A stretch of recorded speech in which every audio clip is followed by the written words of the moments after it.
Douglas asked Bruce if he's a good man. Do you think that leaders should be good or is not necessary?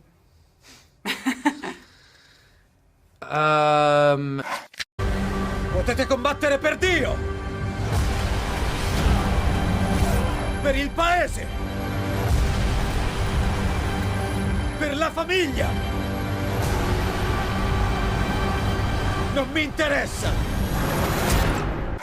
I think your passion and your heart needs to be in the right place, and your intentions are for the better, yeah, for good, yeah. Look, I think the interesting thing about Robert the Bruce is that he's trying to do the good thing, but he might not morally might not be necessarily. It's not always good, you know. I think because the whole sense of that is that we're human, right? And we all make mistakes, and we should all be redeemed for some of our mistakes and forgiven, you know, within boundaries. But I think we have human errors, and that's what makes us interesting as a species, I think, you know, as well. Mm-hmm. These men fight while talking constantly. Do they? Yeah. Do you think that hate on social media is the modern version of it?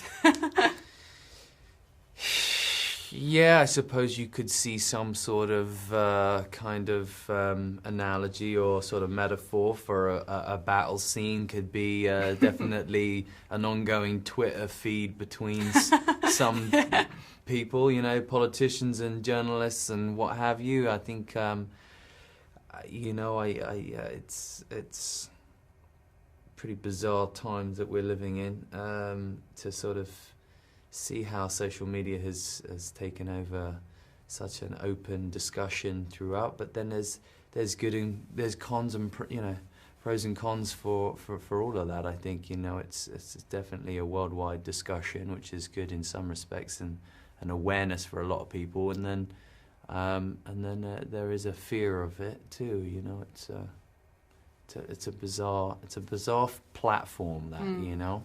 Mm-hmm. To sort of use it in certain ways is also manipulating power. So it's a weird platform, I think. At the end of the movie, Robert says that he's not king of land, but king of people. Right. In times where our leaders want to build walls between countries, how important is example? It's really interesting to reflect on what's happened in history, you know, and how it's clearly something that's a continuation and an ongoing sort of pattern that happens. You know, I think in this story, yeah, it explores the fact that there's a nation that's divided, and they, you know, get behind someone to unite their country, and that person's been deemed an outlaw and shunned upon, and it's a story of the underdogs coming through and pulling through, and I think that's you know, that's an uplifting kind of story to watch. You know, you want to see the underdogs come through. You know, all this protesting for your right. You know, you want to see everyone be able to get you know, the underdogs triumph. You know, so. Yeah, I think you can read into it however which way, you know. Okay, thank you so much. Thank you very much. Combattete!